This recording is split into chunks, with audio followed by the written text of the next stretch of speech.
I am hungry for some shrimp and pasta. I have some garlic, onion, peppers cooking in my pot with some olive oil and butter. I have my vegetables, my zucchini and my squash and tomatoes all cut up.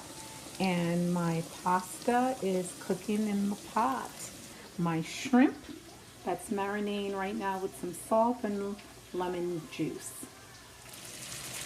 So right now I went ahead and I added my zucchini and my squash and my tomatoes to the pot. I'm going to let it cook down for a few minutes before I add the shrimp.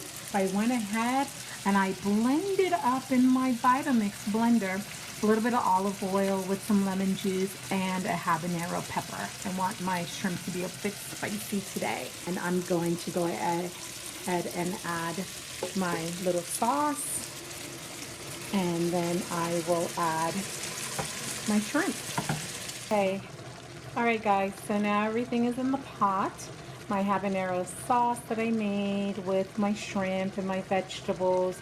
I'm gonna reduce the heat to medium and just let it cook for a few more minutes until the shrimp is done, and then dinner will be ready. So in about 30 minutes, dinner is done.